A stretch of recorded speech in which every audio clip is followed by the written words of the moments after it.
이제 오늘 우리에게 주시는 말씀 보겠습니다. 구약 성경 욥기서를 보겠습니다. 욥기 38장 1절부터 7절까지 보겠습니다. 제가 가진 성경은 799페이지입니다. 욥기 38장 1절부터 7절 말씀입니다. 함께 읽겠습니다.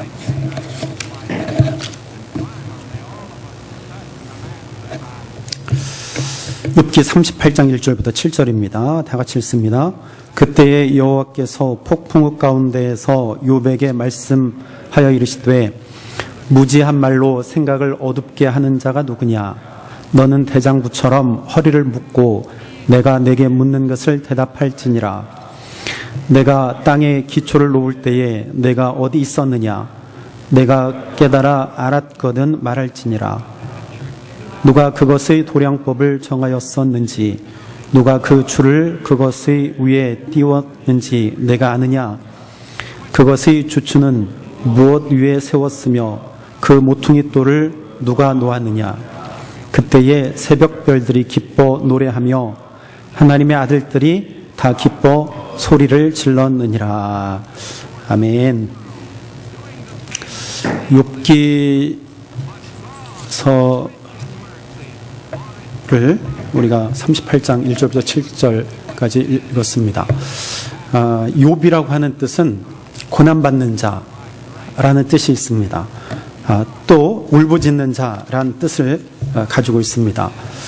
그 이름에서 할 수 있듯이 욥은 우리가 잘 알고 있는 것처럼 고난받은 자이죠. 그 말 속에 그의 인생이 어떠했는지를 우리가 알 수 있지요.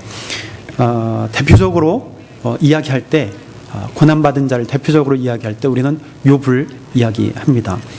욥이 처음부터 그렇게 고난받은 자가 아니고 좀 잘 사는 사람이었죠. 거부였습니다. 그리고 아들도 있었고 딸도 있었지요. 근데 어려움을 당한 그러한 사람이 욥입니다. 욥기가 우리가 쉽게 읽을 것 같은데 결코 쉽게 읽혀지지 않는 책 중에 하나예요. 마치 레위기처럼. 여러분 어떠십니까? 레위기와 같고 또 어떻게 보면 요한계시록처럼 또 어렵기도 합니다. 욥과 세 친구들이 서로 이야기하고 또 대답하고 때로는 서로 책망하고 그러한 문답 형식으로 되어져 있고 또 변론 형식으로 되어져 있고 또 한편으로는 그러한 신학적으로 다루어야 할 부분들이 상당합니다. 그래서 욥기가 쉬우면서도 굉장히 어려운 그런 책 중에 하나입니다. 이 욥의 사건 그리고 욥기를 누가 기록을 했는지 또 그 시기를 우리가 알 수 없습니다. 정확하게 알 수 없고 단지 추측만 할 뿐입니다. 이 욥이 일어난 사건은 족장시대로 봅니다. 구약의 족장시대. 족장시대가 어느 시대죠? 성경으로 말하면 창세기. 창세기 족장시대. 창세기에 기록된 그 족장들 족장시대라고 합니다. 아브라함, 이삭, 야곱. 그러니까 그 시대의 사건으로 대체적으로 성사학자는 그렇게 봅니다. 그 당시에 있었던 욥, 그 당시에 살았던 이 욥, 우리는 욥기를 통해서 또 하나님의 놀라운 은혜를 우리가 경험하게 됩니다. 욥이라고 하는 사람은 굉장히 잘 살고 또 자녀들도 있었습니다. 근데 그가 하루아침에 갑자기 모든 것을 잃게 되지요. 아들도 잃고 딸도 잃습니다. 적군들에 의해서 자녀들을 잃고 때로는 자연재해로 인하여서 자녀들을 잃고 한순간에 또 그가 가지고 있는 가축들 모든 재산들을 다 잃어버리게 되어집니다. 그리고 그에게 큰 고난이 다가오지요. 그것은 더 큰 고난은 자기의 몸입니다. 더 큰 슬픔이죠. 종기로 인하여서 그의 몸 전체가 고통 가운데 휩싸이게 됩니다. 그래서 그 악성 종기 피부병으로 말미암아서 벽돌로 자기 몸을 긁을 정도로 아주 심한 질병을 그가 당하게 되죠. 그러니까 하루아침에 모든 것을 다 잃고 심지어는 자기 몸까지도 다 상하는 그러한 어려움과 고난을 당하게 되죠.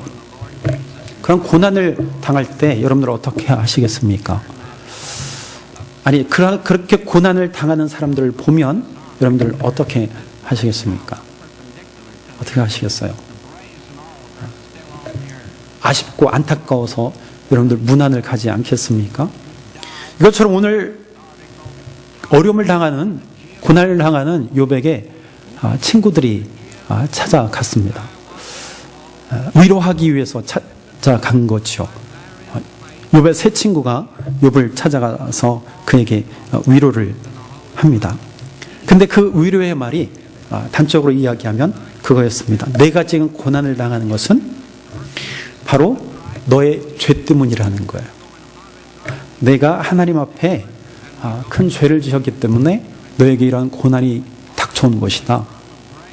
친구 3명 있었는데 하나같이 그렇게 이야기를 합니다. 근데 욥은 이야기하죠. 아니다. 나는 죄가 없어. 나는 죄 지은 것이 없어. 나는 떳떳해. 그래서 부인합니다. 그래도 친구들은요, 아니야. 그렇지 않아. 하나님이 우리에게 고난을 주시는 것은 우리의 잘못 때문이야. 우리의 죄 때문이야. 그렇기 때문에 하나님께서 우리에게 고난을 주시는 것이지 다른 이유가 없어. 그래도 욥은 그것을 인정하지 않습니다. 심지어는 그의 아내까지도 욥에게 이야기를 하지요. 고통스러워하는 그 남편을 보고서 그가 이렇게 이야기합니다. 차라리 하나님을 저주하고 죽어라. 하나님을 저주하고 죽어. 도저히 눈뜨고 볼 수 없으니까 그게 차라리 낫겠다. 자기의 사랑하는 아내로부터 이러한 이야기를 듣는다면 어떠한 심정일까요? 그렇죠? 너무나 큰 고통이 욥에게 왔습니다. 그래도 욥은 그것을 인정하지 않았어요. 아니야, 나는 그래도 떳떳해. 하나님 앞에 잘못한 것이 없어. 오늘날도 욥의 세 친구와 욥의 아내와 같은 그러한 모습들이 우리 가운데 많이 일어납니다. 또 우리의 의식 속에는 가장 먼저 떠오르는 것이 이와 동일한 생각들인지도 몰라요.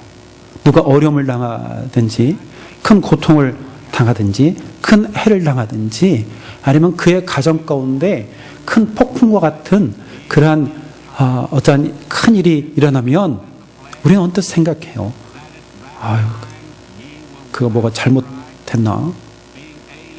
그 무슨 큰 죄를 지었나? 하나님 앞에 무슨 범죄를 지었나? 그래서 우리는 이야기합니다. 똑같이 이야기해요. 회개하세요. 하나님 말씀하시는 것이 있을 거예요. 회개하세요. 죄 회개하세요. 그렇게 생각하고 실제적으로 그렇게 이야기를 해요. 병문안 가서.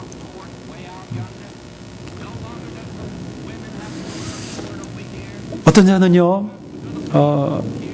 예전에 아시아에서 큰 자연재해로 인하여서 어려움을 겪었잖아요. 동남아에서 쓰나미가 있었을 때 어떤 사람은 그렇게 이야기를 해요. 하나님을 섬기지 않았기 때문에 하나님이 큰 벌을 내리신 것이다. 그렇게 이야기를 합니다. 아주 당당하게 이야기를 하죠. 그럴 수도 있지만 그렇지 않을 수도 있지 않겠어요? 그렇다면 미국을 잘 섬기는, 신앙의 토대 위에 세워졌다고 자부하는 이 미국은 그러면은 그런 큰 자연재해가 없을까요? 매년 연례 행사처럼 허리케인이 올라와서 정말 큰 피해를 입기도 하는데, 때로는 뭡니까? 토네이도가 아주 강력하게 불어서 한 마을을 완전히 쑥대밭 만들어 버리는데, 그럼 그 모든 것이 죄 때문일까요? 이런 식으로 우리가 모든 것을 바라본다면 인과응보식의 신앙이 됩니다. 그러면 무엇이 우리 가운데 오냐면 두려움이에요. 두려움. 예를 들어서 내가 주일날 한번 교회 나가지 않은 것 가지고 두려움에 휩싸이는 거예요. 내가 이거 한번 빠졌는데 이번 일주일 동안 내가 큰 해를 받으면 어떡하지? 하나님께서 나에게 큰 벌을 내리시면 어떻게 하지? 그런 두려움에 쌓이게 되는 것이죠. 늘 이런 식의 신앙은요, 두려움의 신앙이에요. 그럼 성경은 그렇게 이야기하지 않습니다. 모든 것을 인과응보시로 생각하는 것은 오히려 우리 신앙을 해하게 되는 것이죠. 하나님 그런 하나님이 아니시라는 것이죠. 물론 하나님의 뜻이 있어서 하나님의 방법대로 하시지만 모든 것이 다 인과응보식으로 우리에게 응답하시지 않는다는 것이죠. 여러분, 이러한 일들 때문에 두려움에 사로잡힌 것은 기복신앙입니다. 기복신앙이에요.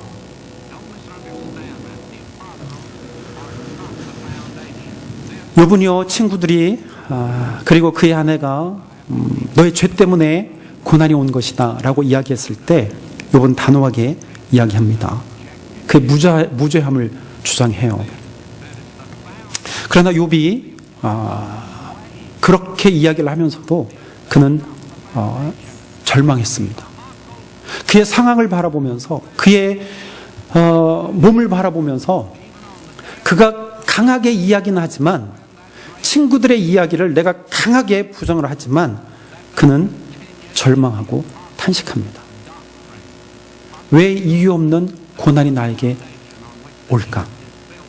왜 이유 없는 고난이 나에게 왔을까? 마치 이런 거예요. 우리 이 세상을 바라볼 때 예수도 안 믿고 또 엉터리로 삶을 사는데, 믿는 사람들보다, 오히려 나보다 더 잘 살아, 더 잘 되는 것 같아. 왜 그럴까요? 왜 이러한 일들이 일어날까요? 마치 그와 같은 질문이에요. 왜 교회 다니는 사람들이 더 인정을 받지 못할까요? 분명히 교회 다니는 사람들이 더 깨끗하게 살고 더 의롭게 살고 더 하나님의 말씀대로 살려고 하는데 왜 더 인정받지 못하고 왜 더 못 살고 왜 그럴까요? 마치 이와 같은 질문입니다. 그래서 욥은 절망해요. 왜 이러한 고난이 나에게 있을까? 그래서 그 가운데, 이러한 절망 가운데 욥에게서 나타나는 모습이 있는데 어떠한 모습일까? 몇 가지 모습을 한번 찾아보죠. 이런 절망 가운데 욥은요, 오늘 7장에서 보면 욥이 이렇게 말합니다. 7장 15절 16절에 보니까 그가 이렇게 이야기합니다. 이러므로 내 마음이 뼈를 깎는 고통을 겪느니 차라리 숨이 막히는 것과 죽는 것을 택하리이다. 이러므로 내 마음이 뼈를 깎는 고통을 겪느니 차라리 숨이 막히는 것과 죽는 것을 택하리라. 내가 생명을 싫어하고 영원히 살기를 원하지 아니하오니 나를 놓으소서. 내 날은 헛것입니다. 절망 속에 있으니까 이렇게 고백도 하고 있어요. 이 이야기는 뭐냐? 단적으로 이야기하면 내가 더 이상 못 살겠습니다. 이런 환경 속에서 내가 못 살겠습니다. 차라리 내가 죽는 것이 낫겠습니다. 내 생명 내려놓고 싶습니다. 그 이야기죠. 이런 모습이 욥 가운데서도 나타나요. 우리가 의롭다고 하는 이 욥 가운데서도 이런 모습이 나타난다는 것이죠. 두 번째 보면 욥기 19장 7절부터 12절에 보면 19장 7절부터 12절에 보면 이렇게 말합니다. 내가 폭행을 당한다고 부르짖으나 응답이 없고 도움을 간구하였으나 정의가 없다. 욥이 이러한 고통 가운데 서로 문답하는 가운데 하나님께 간구하지만 지금 하나님의 어떤 응답이 보이지 않는 거예요. 그래서 욥은 이렇게 이야기하는 것이죠. 응답이 없고 하나님의 정의가 없다. 하나님의 공의에 대해서 회의적으로 지금 느끼기 시작했어요. 여러분 이렇게 느낄 때가 없습니까? 그렇죠? 조금 전에 제가 예로 들었듯이 왜 그리스도인들이 더 안 돼야 되느냐? 정말 하나님이 살아계신가? 여러분 그런 의문 가진 적 없으세요? 왜 그럴까? 왜 그럴까? 왜 하나님은 살아계신데 지금도 예수 믿는 것 때문에 교회가 공격을 당할까? 왜 하나님 그들을 보호하시지 않을까? 그 의문 품은 적 없으세요? 욥 가운데서도 바로 이러한 모습이 있었어요. 하나님의 공의가 나타나지 않음을 그가 지금 회의적으로 바라보고 있다는 것이죠. 또 어떠한 모습이 나타나냐면 욥기 27장 5절 6절에 보니까 이렇게 말합니다. 나는 결코 너희를 옳다 하지 아니하겠고 내가 죽기 전에는 나의 온전함을 버리지 아니할 것이라. 내가 내 공의를 굳게 잡고 놓지 아니하리니 내 마음이 나의 생애를 비웃지 아니하리라. 이렇게 말합니다. 이 말을 언뜻 들어보면 정답 같아요. 나는 내 공의를 굳게 붙잡고 내 믿음을 놓지 않겠다. 이 이야기거든요. 우리가 친구들을 내가 인정하지 않겠다는 거예요. 내가 옳다는 거예요. 너희가 틀리고 내가 옳다는 것입니다. 내가 죽기 전엔 나의 온전함을 버리지 아니하겠다. 나는 죄 없어. 너희가 잘못이야. 나는 의로워. 너희가 불의한 거야. 나 이거 절대 놓지 않을 거야. 내 양심도 나를 비웃지 않아. 양심에 거리낌이 없다는 것이죠. 확고한 믿음이에요. 여러분은 확고한 믿음을 가져야 됩니다. 확실한 믿음을 가져야 돼요. 믿음에 확신이 있어야 됩니다. 그러나 그 이면에 욥 가운데 어떤 모습이 있었냐면 이 확고한 믿음 너무나 강해서 자기 의에 빠진 거예요. 자기 의. 여러분 우리가 확실한 믿음을 갖되 우리가 늘 경계해야 되고 우리 자신을 돌아보아야 할 부분이 바로 이거예요. 자기 의에 빠지는 거예요.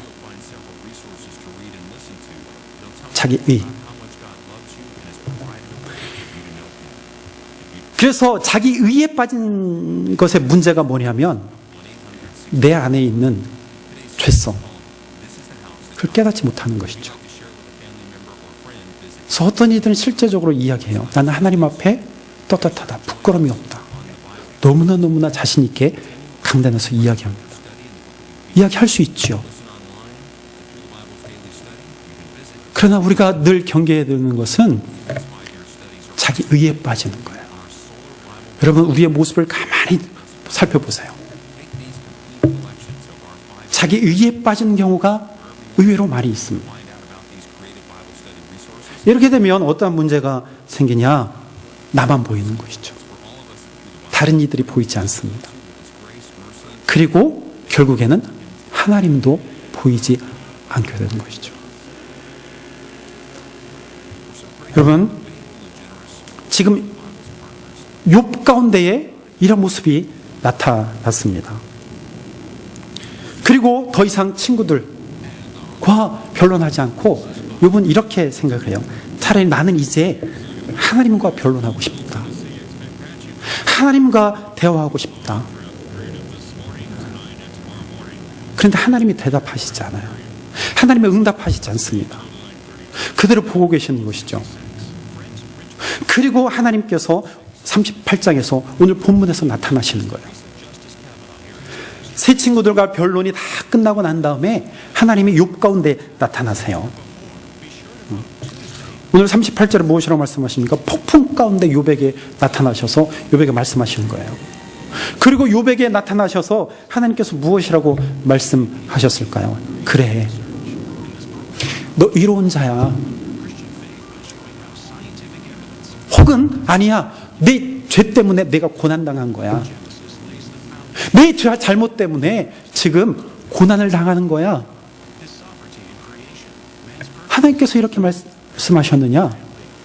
아니요, 그런 말씀하지 않으셨어요. 너 의로운 자야, 내 죄 때문에 고난받았어, 이런 말씀을 하시지 않았어요. 그리고 하나님께서 질문을 하세요. 질문을 하십니다. 4절이에요. 내가 땅의 기초를 놓을 때 내가 어디 있었느냐? 전혀 다른 말씀을 하세요. 하나님께서 우리 질문을 하세요. 내가 땅의 기초를 놓을 때 내가 어디 있었느냐?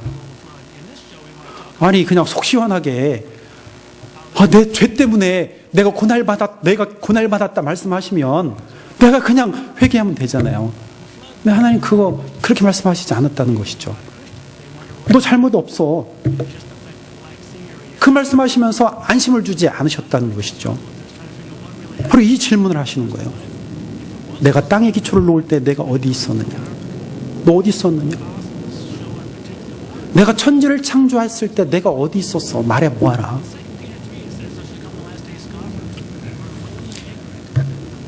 이 질문은요, 가장 기본적인, 가장 근본적인, 가장 기초적인 질문을 지금 하고 계시다는 것이죠. 여러분, 이 질문 앞에 우리가 무슨 대답을 할 수 있겠습니까? 나 옳아요, 나 옳지 않습니까? 그 말 할 수 있을까요? 아니, 할 수 없어요.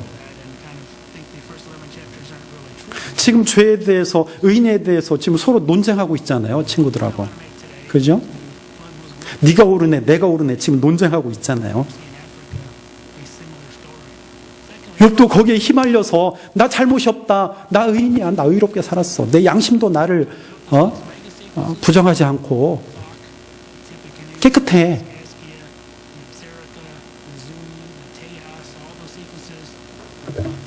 그러한 가운데 하나님은 질문하시는 거예요. 내가 천지를 창조했을 때 너 뭐 했느냐? 어디 있었느냐? 여러분, 이 말은요, 무슨 말씀이냐? 오늘 본문의 말씀처럼 2절에 말씀합니다. 무지한 말로 생각을 어둡게 하는 자가 누구냐?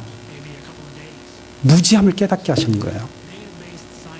그러니까 욥의 말도 옳고 친구들의 말도 옳다고 생각되지만, 그러나 그것 아무것도 아니라는 거예요. 그게 오히려 무지하다는 거예요.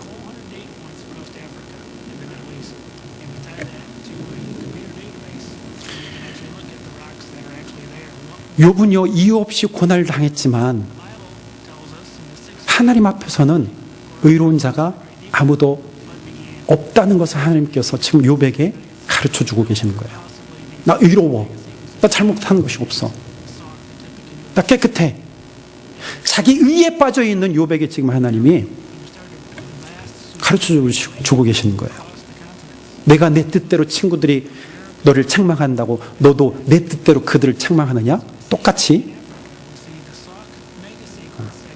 자기 기준대로 바라보고 있는 것이죠.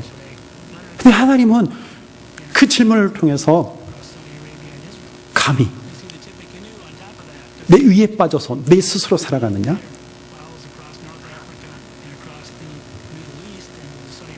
여러분, 하나님 앞에서 의로운 자 없습니다. 욥은요, 자기 의에 빠져서 내 속에 있는 그 죄성을 깨닫지 못했어요.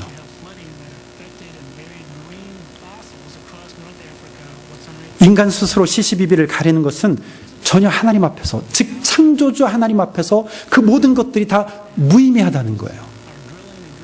그러니까 더 구체적으로 말하면 이런 모든 일, 이 시시비비를 가리는 것, 그러니까 옳고 그름 따지는 것, 죄의인 따지는 것, 고난이 왜 왔느냐 따지는 것 너머를 바라보라는 거예요.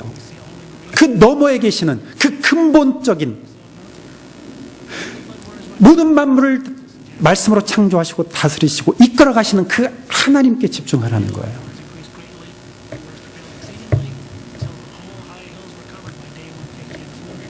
여러분, 오늘날에도 우리 교회 모습 가운데서 이런 모습들이 많이 나타나지 않습니까?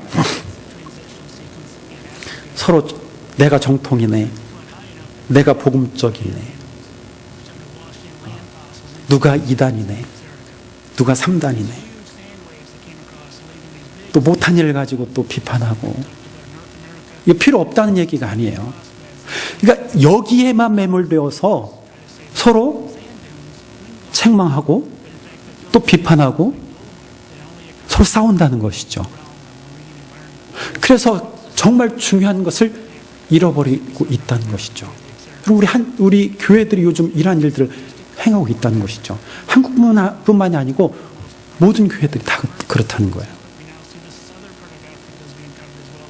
하나님 앞에서, 정말 창조주 하나님 앞에서 그 모든 것이 다 무의미한데 거기에만 매몰되어서 하나님을 잃어가고 있다는 거예요.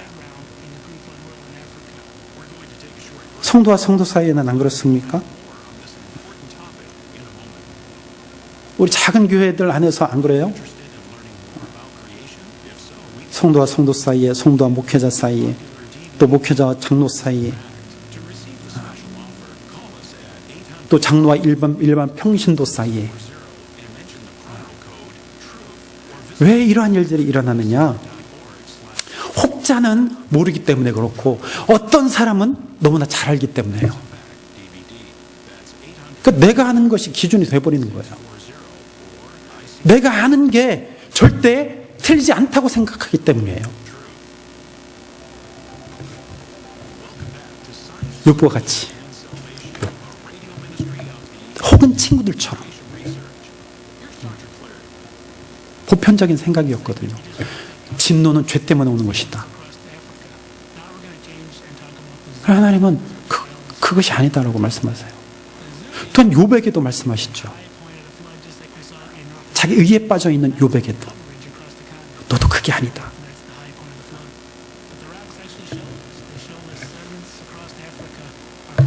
그렇다고 해서 모든 것이 그러니 그냥 있으면 되겠네, 하지 않으면 되겠네 라는 이야기는 아니죠.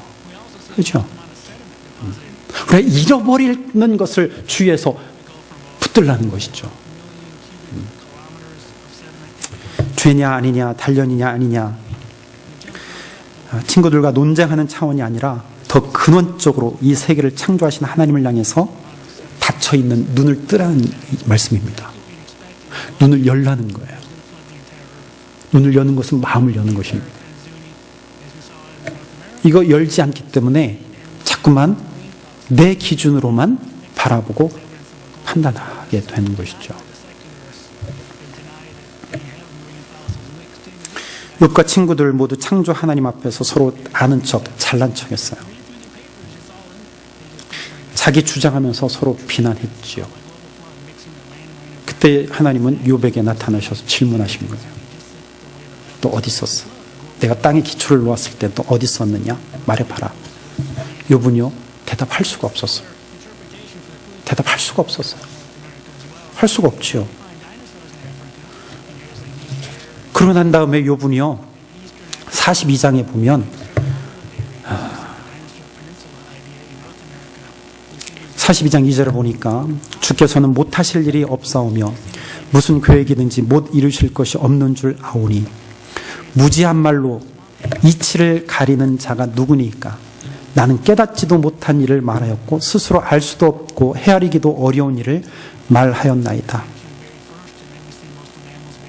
깨달은 것 같았는데 그게 아니라고 하는 하늘의 음성을 듣고 지금 욥이 고백하는 거예요. 내가 깨닫지도 못한 일을 말하였고 스스로 할 수도 없고 헤아리기도 어려운 말을 내가 지금 했습니다. 욥의 고백이지요. 내가 말하겠사오니 주는 들으시고 내가 주께 묻겠사오니 주여 내게 알게 하옵소서.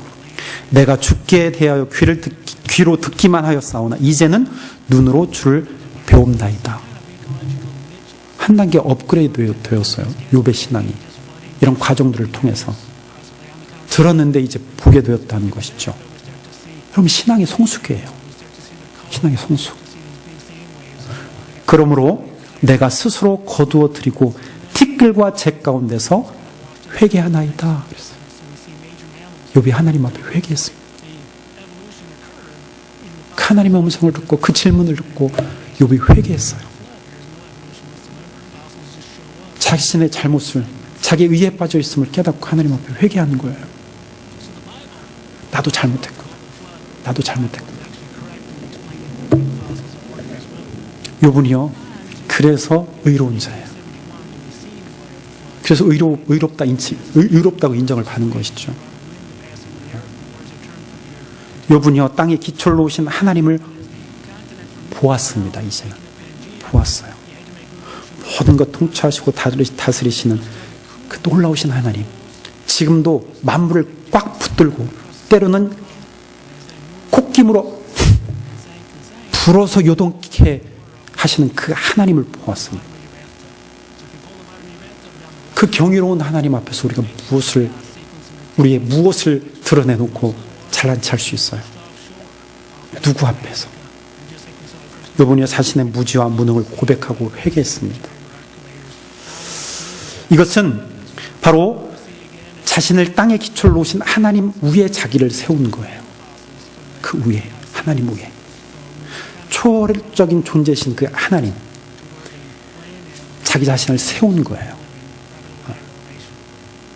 여러분, 우리가 참 많은 환경 속에, 많은 일들 속에 우리가 살아갑니다. 그죠? 우리 이것을 무시할 수 없어요. 그러나 문제는 그것에만 매몰되는 거예요. 내가 가지고 있는 것을 주장하면서 거기에만 매몰되는 거예요. 그래서 결국에는 진짜 신앙을 잃어버리는 것이죠. 하나님을 잃어버리는 거예요. 하나님. 여러분, 이런 신앙 결코 바람직하지 않습니다. 이것은 나에게 주시는 말씀이에요. 우리에게 주시는 말씀이에요. 우리의 신앙이 다 옳다고 생각하죠. 내가 생각하고 있는 것이 다 옳다고 생각하죠. 그래서 그릇되게 이야기하거나 내 생각과 내 뜻과 내가 생각하고 있던 것과 다른 이야기를 하면, 다른 뜻으로 가고 있다면 우리는 무조건 비판하고 무조건 우리는 그 싸움에서 이기려고 합니다. 물론 그게 옳을 수 있어요. 그러나 우리가 이러한 과정 속에서 모든 문제를 해결함에 있어서 거기에 매몰되지 말고 그 너머에 계시는 하나님께서 우리에게 무엇을 원하시는가? 결국에 나도 틀릴 수 있고 내가 생각한 게 아닐 수도 있고 나도 하나님 앞에 죄인입니다. 나도 하나님 앞에 부족한 자예요. 오늘 하나님이 우리에게 그것을 깨닫게 하시는 것 아닐까요? 우리의 모습을 다시 한번 돌아보면서 정말 오늘 나에게 질문하시는 그 하나님의 음성을 들읍시다. 내가 땅에 기초를 놓을 때 너 어디 있었느냐? 그 질문 앞에 정말 우리가 하나님 앞에 엎드릴 수밖에 없죠. 하나님 앞에 겸손하지 않을 수 없잖아요. 그렇죠? 그래서 그 하나님을 다시 한번 바라보고 정말 용기 있고 힘 있게 이 시대를 살아가는 저렴이 되기를 주여름 축원합니다. 기도하겠습니다. 하나님, 오늘 욥기서를